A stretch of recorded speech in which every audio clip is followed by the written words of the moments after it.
बघूया मटणाची रेसिपी. मटण कसं बनवायचं आहे ते. हे 700 ग्राम मटण घेतलेलं आहे मी. त्याच्यामध्ये मीठ टाकते,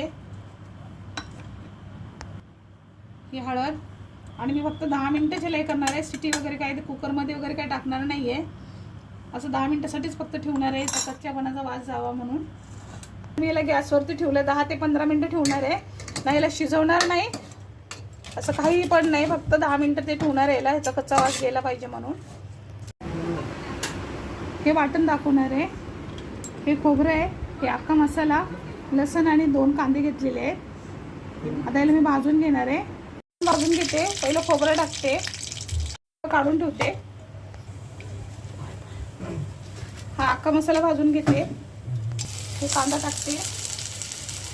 कांद्याला पण मस्त गोल्डन कलर येईपर्यंत असं भाजून घेते. कांदा माझा भाजत आलेला आहे, अजून 2 मिनिटं भाजू देते. बॉईल केलेलं आहे, बॉईल 10-15 मिनिटं झालेलं आहे, शिजलेलं नाही आहे काहीच अजून. आज मी मटक्यामध्ये बनवणार आहे, मातीच्या भांड्यामध्ये बनवणार आहे. तेल टाकते 3 माप. हे मी वाटण टाकते. होतो ना तेव्हा एकदम असं आरामानेच हलवायचं, काऊन तर ते फुटायची भीती राहते. टाकते 2. हा मटण मसाला टाकते. थोडा भाजत आलेला आहे. आता मसाले ॲड करते बाकीचे. धना पावडर 1 चमचा, जिरा पावडर 1 चमचा, हळद थोडीशी टाकते. हळद त्याच्यामध्ये पण टाकलेली आहे, टाकलेलं आहे त्याच्यामध्ये. मीठ त्याच्यामध्ये पण टाकलेलं आहे, असं उकडायला ठेवलं तेव्हा, त्याच्यामुळे मीठ कमी टाकणार आहे. आणि हे मसाले परत भाजून घेणार आहे. मिरची पावडर टाकते 2 चमचे.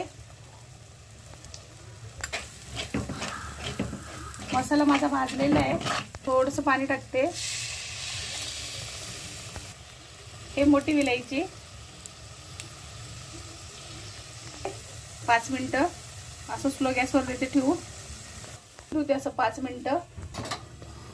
हे बघा मसाला माझा झालेला आहे, मसाल्याने मस्त तरी आलेली आहे. आता टाकून देते ह्याच्यामध्ये, मिक्स करते आणि गरम पाणी टाकते आता ह्याच्यावरती थोडंसं. आता मी गरम पाणी टाकते ह्याच्यामध्ये. अर्धा तास लागेल ह्याला शिजण्यासाठी. हे बघा माझं मटण झालेलं आहे. या पद्धतीने तुम्ही पण करून बघा.